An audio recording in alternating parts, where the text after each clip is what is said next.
les candidats à l'immigration. Nous sommes au Maroc, à 2 km de l'enclave de Melilla. Une chasse à l'homme a commencé. Les forces marocaines appellent ça une opération de ratissage. C'est la deuxième de la journée. Je crois qu'il est récent. Ah, il est récent. Il est récent, hein, ils ont mangé. Le commandant El Hadji de la gendarmerie royale dirige l'opération avec 1200 hommes. Leur objectif, nettoyer le bois qui abrite jusqu'à 1000 clandestins africains dans des campements de fortune. Trace comparatif des échelles. La fabrication. La fabrication des échelles qu'ils utilisent lors d'accéder à la maison. Oui. On va revenir après. Où est-ce qu'ils sont? Finalement? Ah, voilà. Jibo, Jibo! Bon, voilà, ils ont arrêté.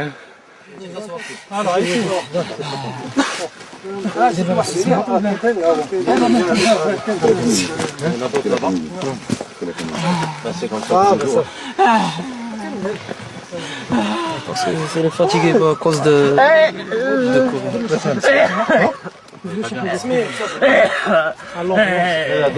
Apeuré, épuisé par la course, le ventre vide, le jeune homme vient de Guinée-Bissau.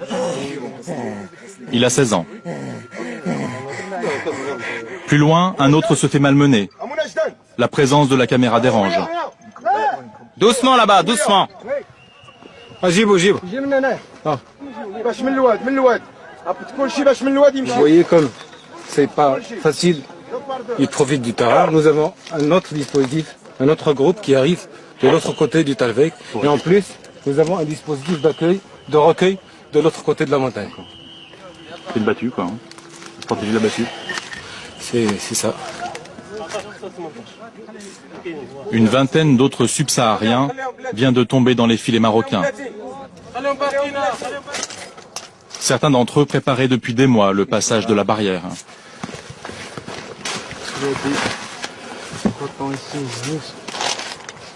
Mon colonel.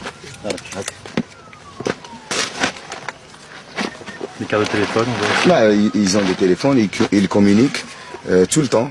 L'échange de renseignements pour dévier l'attention du dispositif, ça c'est sûr.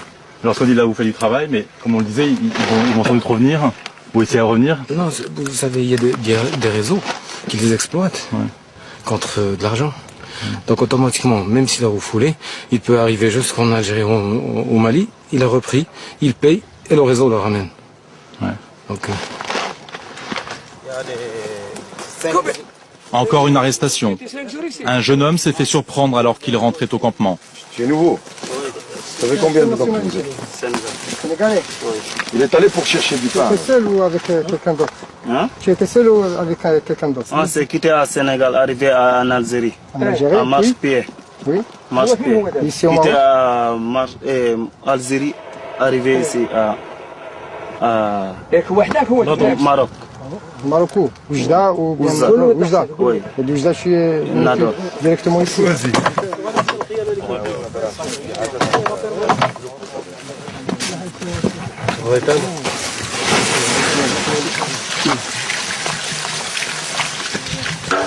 Attends, mon bagage, il est là-bas.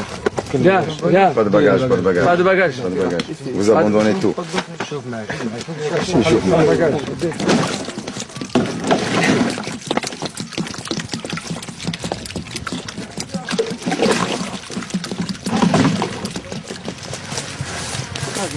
Maintenant, ils se regroupent vers le Talvegla pour prendre la barrière.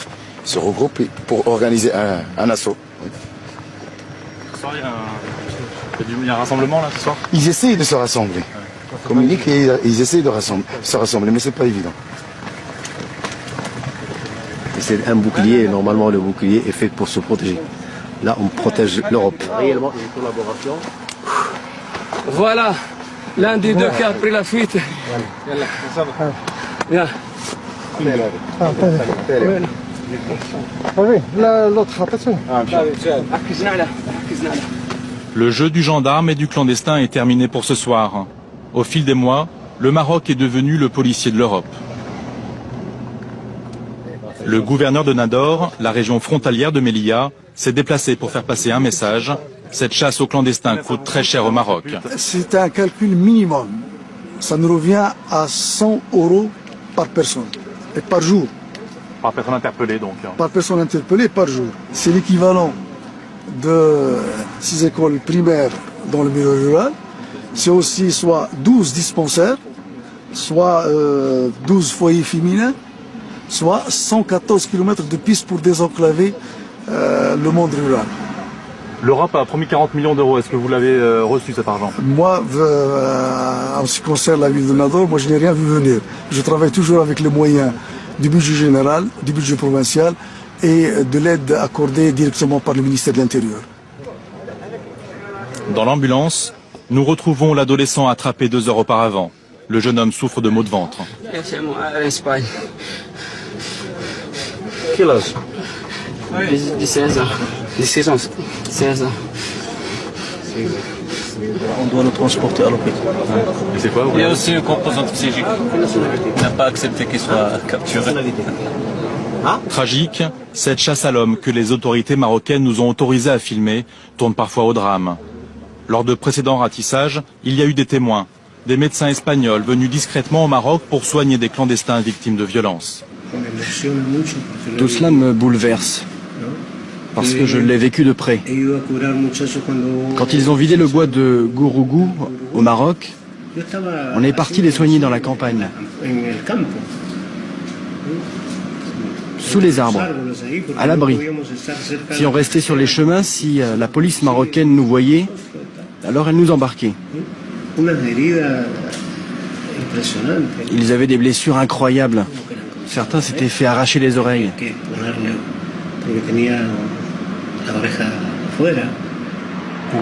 Il y a eu beaucoup de blessés, même des blessés par balle au Maroc.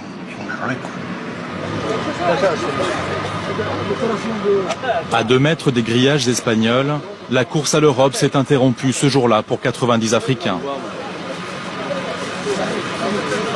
Barrière, ils vont monter à 6 mètres. Ça va vous arrêter, ça, ou pas? Même si vous avez monté jusqu'au ciel, on va rentrer. Parce qu'on est venu pour ça. Tous, ils ont fait la promesse de revenir. Les Marocains, eux, sont bien décidés à les en empêcher. Comment? Pour le savoir, nous descendons vers la frontière algérienne, à 200 km au sud de Melilla, aux abords de la ville d'Oujda. C'est ici, au pied de la montagne algérienne, que tous les clandestins arrêtés au Maroc sont rassemblés avant leur expulsion.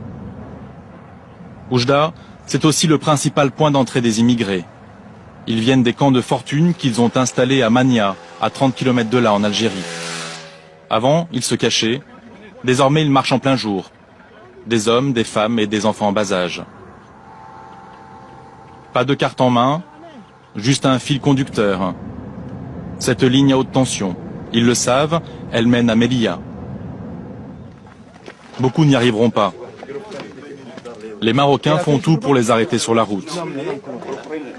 Dans cette ruine où ils s'abritaient, un groupe de 43 Africains a été repéré par les forces auxiliaires marocaines. À 10 km seulement de la frontière algérienne. 2 heures de marche. Ce groupe sera conduit comme les autres dans un commissariat avant d'être expulsé. Le Maroc est chargé de les éloigner. Dans quelles conditions? Nous nous rendons dans une brigade de la gendarmerie à Touissit, au sud d'Oujda. Donc généralement on les refoule de l'emplacement où ils ont rentré. Refoulés vers Oujda, ça c'est la version officielle. La vérité est bien différente. Ces Nigériens et ces Maliens vont nous révéler les méthodes marocaines en matière d'expulsion. Normalement, ils déportent les Noirs à Oujda. Et ensuite, on va à Mania. Ils nous ramènent de là où on vient. Mais malheureusement, maintenant, ils nous transportent en bus, en plein désert. En plein désert. 5 personnes sont mortes. On ne connaît pas cet endroit-là. On ne connaît pas cet endroit. Ils nous ont balancés comme ça. Ils disent qu'ils ont été refoulés, ils ont été pris. Ils ont été refoulés très très loin dans le Sahara, à 500 km d'ici. Dans le Sahara au sud marocain.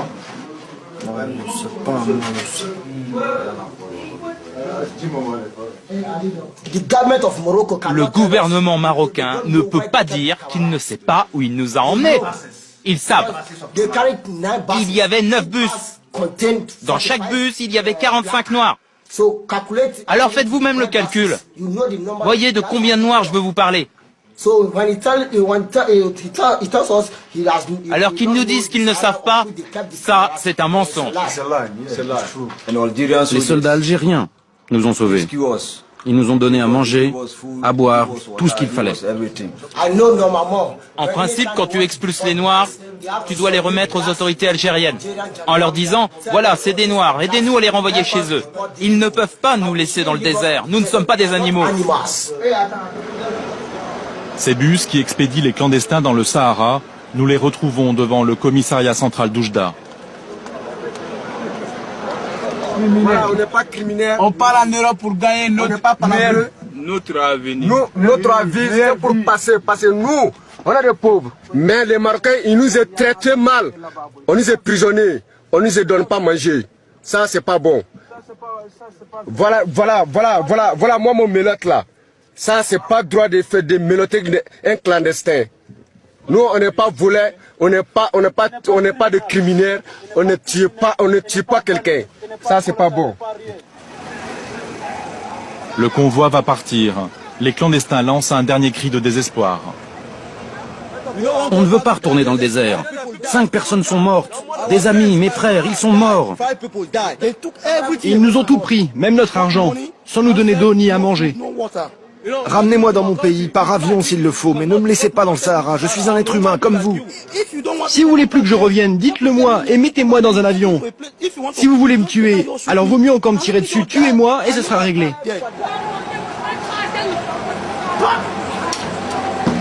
Trois jours plus tard, ces 250 Africains seront retrouvés en plein désert par une ONG.